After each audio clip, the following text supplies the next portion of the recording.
Voilà, mes amis, on va reprendre un Mahamar du Rabbi, Parshat Vayigash.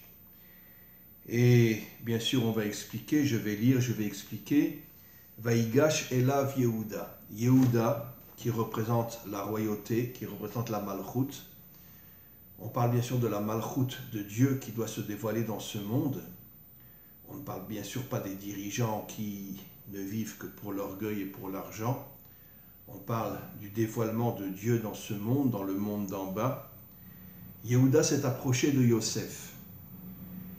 Ubehaftara, des Parshat Vayigash, Nehemar, Kar lecha etz echad uktuv alav Yehuda, velakar etz echad vektuv alav liyosef, vekirev otam echad el echad, le etz echad. J'explique.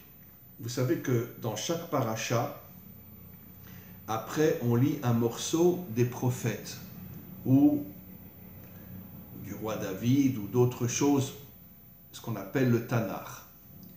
Et ce qui est très intéressant, c'est que dans la partie qu'on lit après avoir lu la Torah, c'est marqué qu'on prendra deux morceaux de bois sur lequel il est marqué, sur l'un il est marqué Yehuda, sur l'autre il est marqué Yosef.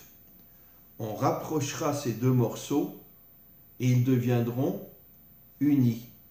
Ils deviendront un seul morceau de bois. Ces deux morceaux de bois vont s'unir et devenir un seul morceau de bois. Et il y aura une unité totale entre Yosef et Yehuda.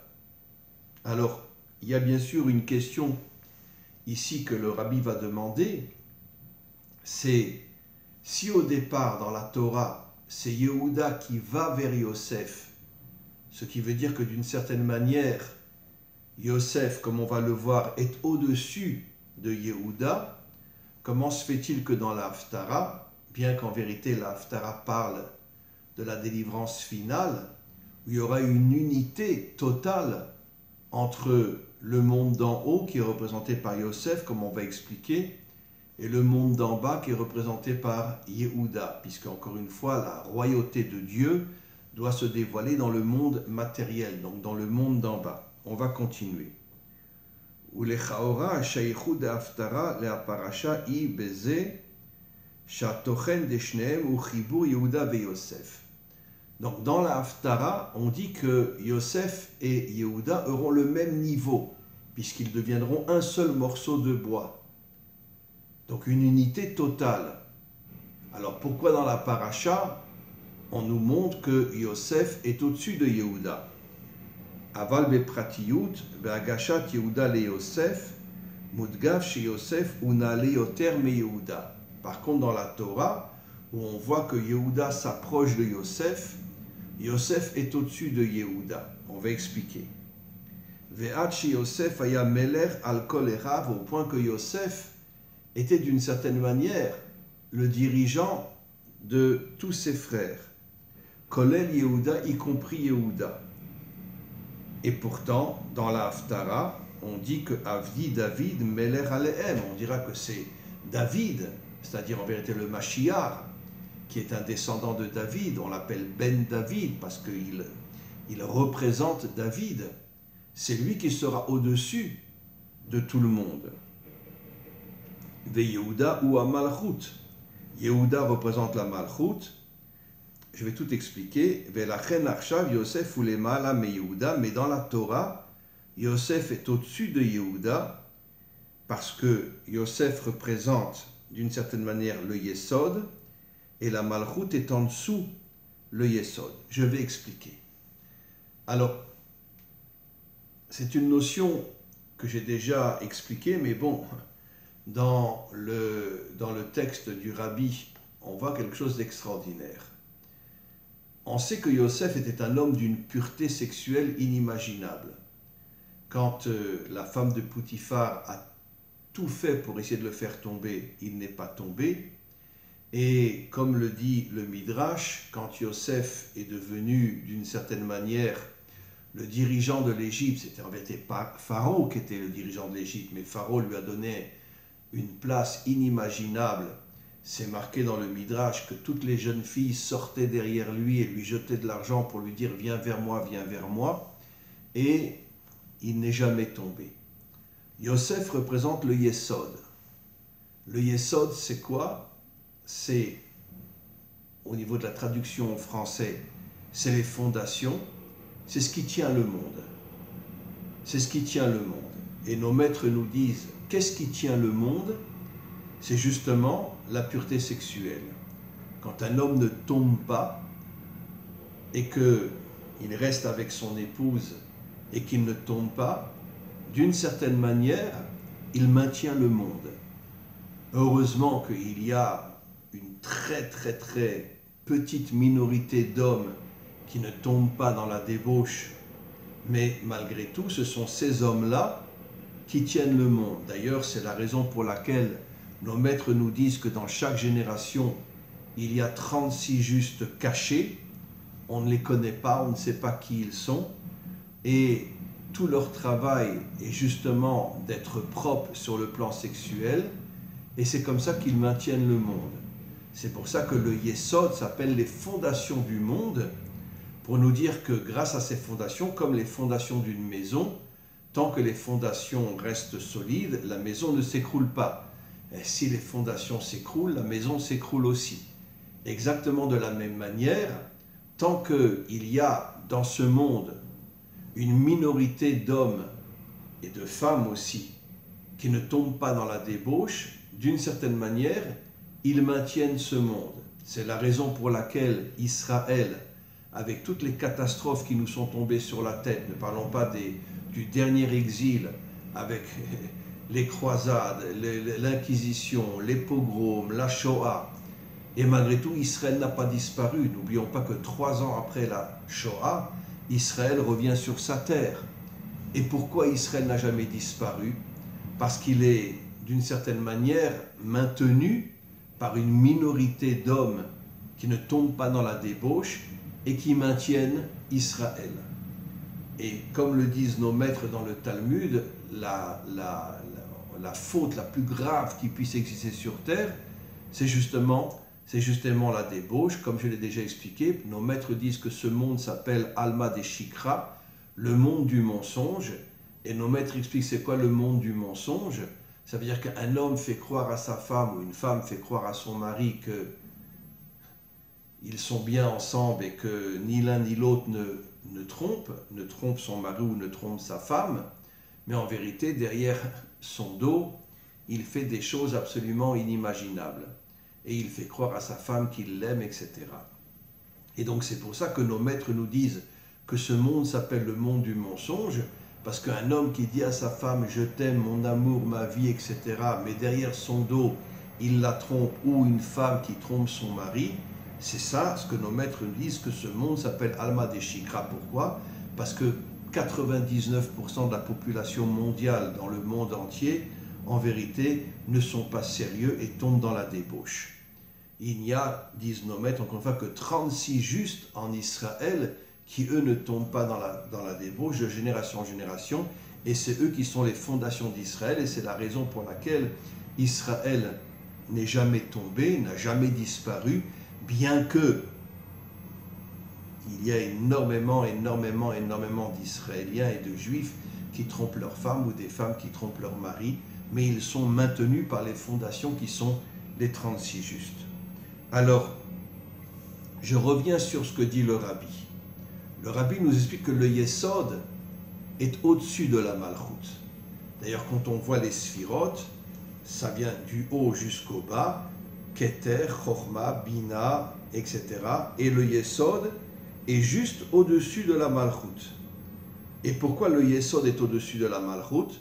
Parce que tout le travail du Yesod, c'est de purifier justement ceux qui vont tout faire pour dévoiler la Malchut de Dieu dans ce monde.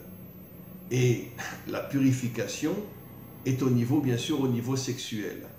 Parce que si l'homme tombe dans la débauche, il n'y a absolument aucune possibilité pour qu'il dévoile Dieu dans ce monde, parce que justement, Dieu représente d'une certaine manière la propreté, la pureté, l'authenticité, Et si un homme tombe dans le mensonge, c'est-à-dire qu'il fait croire à sa femme qu'il l'aime, mais en vérité il la trompe derrière son dos, encore une fois, c'est la raison pour laquelle nos maîtres appellent ce monde le monde du mensonge. Et ils font allusion justement à la débauche. Et donc, la reine Arshav, Yosef, ou les Malame Yehuda, Yosef est au-dessus de Yehuda parce que Yosef justement envoie des énergies positives à la véritable Malchut. On peut parler de la Malchut de David, on peut parler de la Malchut du Mashiach, on peut parler de la Malchut du roi Hiskiyahu, qui étaient des gens extrêmement propres, qui beseder à Ishtalchelut, zaou le Malame à Malchut, parce que, encore une fois, le Yesod est au-dessus d'une certaine manière de la maison. Alors, comment c'est possible? Quand on achète une maison, on ne descend pas dans le sol pour voir le Yesod, c'est-à-dire pour voir les fondations. Comment se fait-il que le Rabbi dit que le Yesod, qui sont les fondations de la maison, qui sont les fondations du monde, sont au-dessus de la maison, sont au-dessus du monde? La raison est très très simple. Si la maison n'a pas de fondation, elle s'écroule complètement. Si Israël n'avait pas des fondations pures, Israël aurait disparu depuis longtemps. Donc même si les fondations sont cachées et sont en dessous de la maison, elles sont au-dessus de la maison en ce sens que Israël ne pourrait pas tenir s'il n'y avait pas une minorité d'hommes dans ce monde qui sont purs, et la maison ne pourrait pas tenir si les fondations n'existaient pas. Donc en ce sens, les fondations sont au-dessus de la maison parce que sans les fondations, la maison s'écroule. Sans les fondations, Israël s'écroule complètement.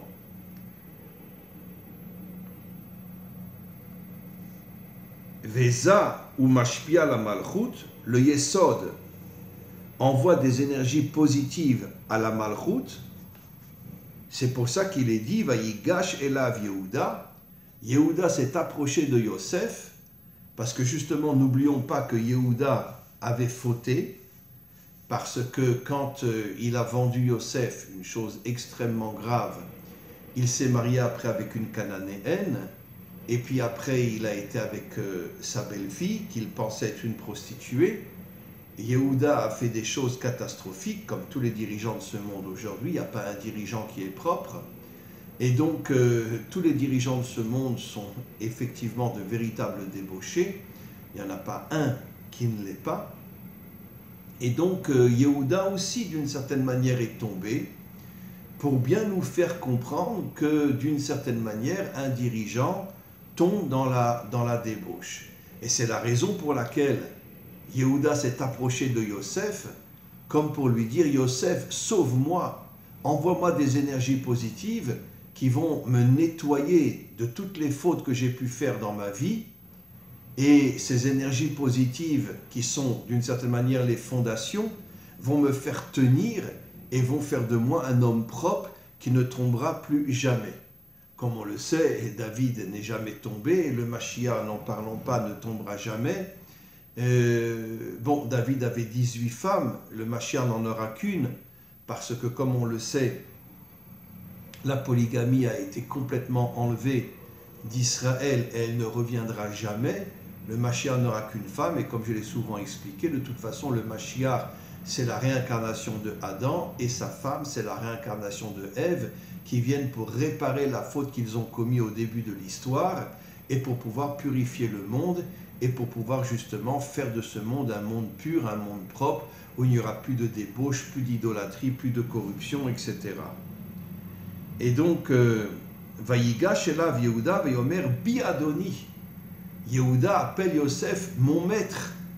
Pourquoi? Parce qu'encore une fois, Yehuda savait combien de fois il était tombé, et il voulait maintenant se relever, faire une véritable teshuva, revenir véritablement vers Dieu. Et il comprend que Yosef est la pureté sexuelle, et il dit à Yosef, sauve-moi, tu es mon maître, sauve-moi. Des pirouj biadoni ou chez Yehuda yumshar ashefa mi Yosef atzadik. Voilà, ça veut dire, comme je l'ai expliqué, mais c'est le rabbi qui le dit, c'est pas moi, Yehuda voulait prendre des énergies positives de Yosef afin de ne plus jamais tomber dans la débauche. Ou les atid lavo, mais dans le monde à venir, c'est-à-dire Après la délivrance finale, chez Az Yitgale Shoresh HaMalchut, la racine de la Malchut se dévoilera. Or, c'est quoi la racine de la Malchut?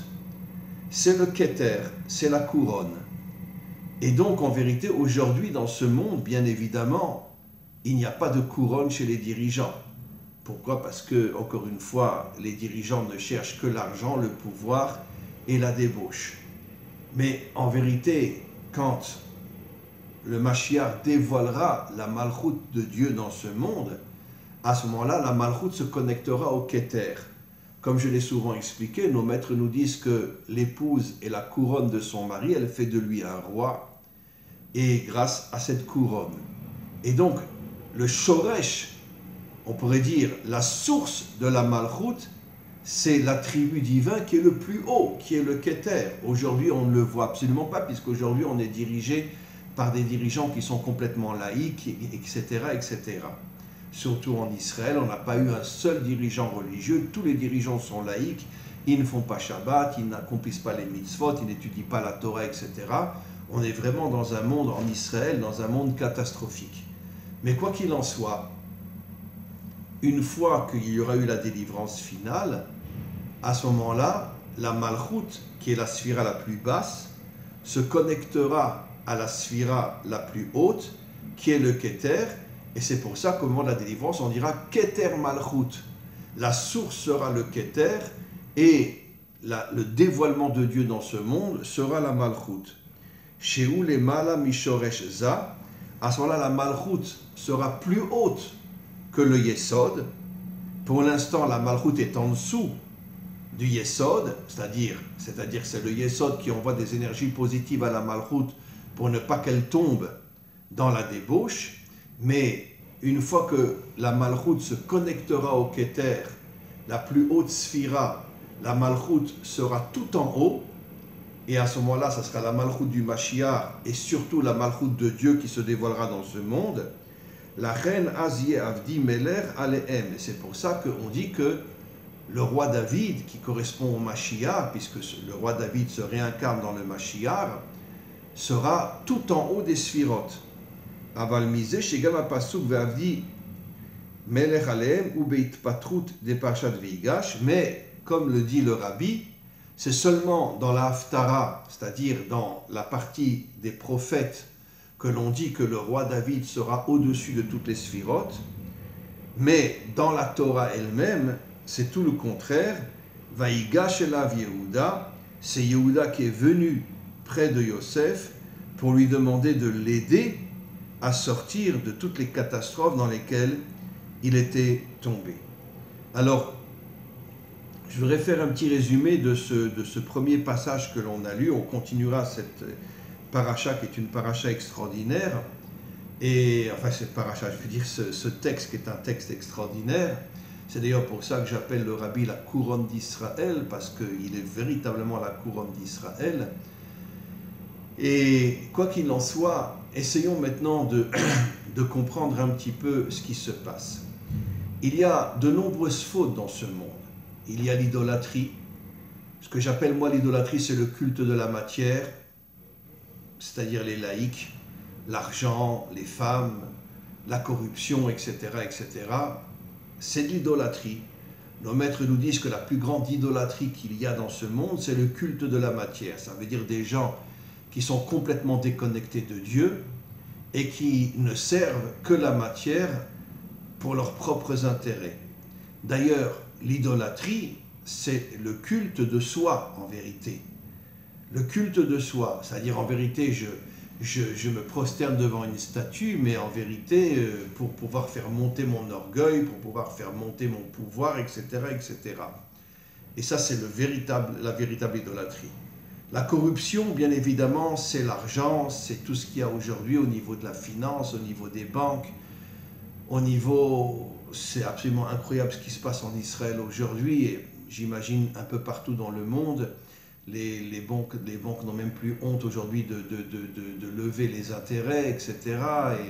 Et tout ça dans le but de faire tomber les hommes, de les transformer en esclaves, et de manière à ce que finalement il y ait quelques individus qui domineront le monde. Ça n'arrivera pas, parce que le Mashiach va bientôt se dévoiler et se battra contre tous les méchants de ce monde, mais quoi qu'il en soit, c'est toute l'intention aujourd'hui de toutes les forces obscures qu'il y a dans ce monde, de casser les peuples, c'est pour ça qu'aujourd'hui les peuples sont complètement mélangés, et de casser les peuples, de casser l'identité des peuples et de nous transformer en individus complètement faibles, etc., au service des grandes puissances. Et il y a bien sûr donc l'idolâtrie. Nos maîtres considèrent que les trois plus grandes fautes sont l'idolâtrie, la corruption et la débauche. Alors, encore une fois, l'idolâtrie, on ne peut pas dire que c'est un mensonge, puisque d'une certaine manière, l'homme sert le monde matériel pour son propre profit. La corruption, c'est pareil. Pourquoi nos maîtres disent encore une fois que ce monde s'appelle le monde du mensonge? Ils font allusion bien sûr à la débauche, où l'homme ou la femme fait croire à son mari ou à sa femme qu'il l'aime, mais en vérité, derrière son dos, c'est une véritable catastrophe ce qui se passe, et c'est encore une fois 99% de la population mondiale aujourd'hui est dans cette situation-là. On peut compter vraiment sur vraiment une minorité d'hommes et de femmes. Je ne parle pas seulement en Israël, je parle dans le monde entier, ce que j'appelle moi les Bnei Adam, des gens qui véritablement sont des gens propres, sont des gens authentiques. Mais comment devenir un homme authentique sur le plan de la débauche? Comment c'est possible? Alors, il faut que l'homme casse son extériorité, parce qu'en vérité, depuis la faute de Adam et Ève sont tombés dans l'extériorité de ce monde. C'est la raison pour laquelle, je l'ai déjà expliqué, Adam et Ève se sont séparés pendant 130 ans, et Lilith, qui était la plus belle femme du monde, mais qui était en vérité un démon, rentrait dans la chambre de Adam tous les jours pour pouvoir mettre au monde des démons qui vont diriger le monde, comme Hitler et comme beaucoup d'autres qui étaient des dirigeants de ce monde. Et donc, en vérité, d'une certaine manière, Adam a trompé sa femme. On ne parle pas de ce que sa femme a fait, mais peut-être qu'elle aussi a été peut-être avec d'autres hommes, etc. Mais en tout cas, ce qui est sûr que Adam trompait sa femme avec un démon qui se faisait passer pour la plus belle femme du monde. Et donc, ça a commencé avec la débauche. C'est-à-dire qu'en vérité, la véritable faute d'Adam et Ève, c'est la débauche. Et donc, qu'est-ce qu'on comprend de là? On comprend de là que, encore une fois, ce monde est un monde de mensonges. Mais qu'est-ce qu'on comprend de là? C'est que finalement, la plus grave de toutes les fautes, c'est ça la débauche. Pire encore que la corruption et pire encore que l'idolâtrie. Parce qu'évidemment, dans ce monde, il y a tellement de laïcs que c'est normal qu'ils tombent dans le culte de la matière. Mais d'un autre côté, peut-être que leurs parents n'étaient pas religieux, peut-être que leurs grands-parents n'étaient pas religieux, ils ont eu une éducation complètement laïque et ils sont tombés dans la matière. Mais en tous les cas, Adam et Ève sont tombés dans l'extériorité de ce monde. Ils se sont complètement déconnectés de l'intériorité. Et tout le travail de l'homme aujourd'hui, c'est de se reconnecter à son intériorité. Et c'est quoi son intériorité? C'est son âme. En vérité, la grande majorité des hommes sont déconnectés de leur âme. Et tout le travail de l'homme, c'est de se reconnecter à son âme. Mais ça veut dire quoi, se reconnecter à son âme? Ça veut dire en vérité faire l'union entre le corps et l'âme. C'est-à-dire être un homme spirituel, mais en même temps être un homme d'action. Et quand je parle d'être un homme d'action, je parle d'un homme authentique qui justement essaye, chacun à son niveau, de se battre contre toute la débauche, la corruption et l'idolâtrie qu'il y a dans ce monde. C'est ce que le Mashiach réussira à faire. Lui, il le fera d'une manière extraordinaire. Il partira en guerre avec une armée incroyable contre tous les méchants de ce monde. La corruption, l'idolâtrie et surtout la débauche. Mais chacun à son niveau, on doit essayer de ne pas tomber dans la débauche, de ne pas tomber dans la corruption et de ne pas tomber dans l'idolâtrie. Et comment? En se connectant à notre âme. N'oublions pas que l'âme est une partie de Dieu. Comme il est dit, après que Dieu ait créé le corps, Vaïpar be'apav nishmatraim, il a soufflé dans le corps une âme, mais cette âme venait de Dieu lui-même. Bon, c'est pas à prendre à la lettre, bien évidemment, mais cette âme venait de Dieu lui-même. Ça veut dire une partie de Dieu qui rentre dans chaque corps. Et ça, c'est l'âme. L'âme, en hébreu, se dit neshama. La neshama est au niveau de la bina. La bina est une force qui est complètement au-dessus de ce monde. Ce qui veut dire que si l'homme se connecte à la bina, il reçoit des forces tellement grandes qu'il ne peut plus tomber dans l'extériorité de ce monde. Pourquoi? Parce que les forces qu'il reçoit lui font détester la débauche, lui font détester la corruption et lui font détester l'idolâtrie. Donc c'est pour ça, mes amis, qu'il est très très très très important d'essayer de revenir vers notre âme. Mais comment on revient vers notre âme? En étudiant la Torah. C'est une chose extrêmement importante. En étudiant la Torah. Parce que la Torah, c'est d'une certaine manière l'énergie de Dieu. La Torah est véritablement l'énergie de Dieu. Aujourd'hui, je sais très bien que tous les chrétiens, tous les musulmans et quantité d'autres religions détestent la Torah. On l'appelle l'Ancien Testament, ça veut dire « va te faire voir ». Mais en vérité, lorsque le Mashiach se dévoilera, il reconstruira les 70 nations adamiques qui étaient censées recevoir la Torah elles aussi. Quand Dieu a proposé la Torah à Israël, il l'a proposé aux 70 nations adamiques. Et leurs dirigeants ont tout fait pour qu'ils ne la reçoivent pas. Mais le Mashiach va reconstruire les 70 nations adamiques, les descendants d'Adam et Ève, et ils recevront la Torah. Et aujourd'hui, il y a un réveil inimaginable dans le monde. J'ai moi-même des milliers d'élèves qui ont abandonné le christianisme et qui étudient la Torah aujourd'hui. Même qui mangent kasher et beaucoup même sont circoncis, même s'ils ne veulent pas devenir juifs. Mais ils accomplissent les commandements les plus importants. Et donc, mes amis, encore une fois, je conclus en disant que c'est d'une importance extrême de ne plus tomber dans l'extériorité, de se reconnecter à notre intériorité, et ceci grâce à l'étude de la Torah. C'est une chose très très très importante.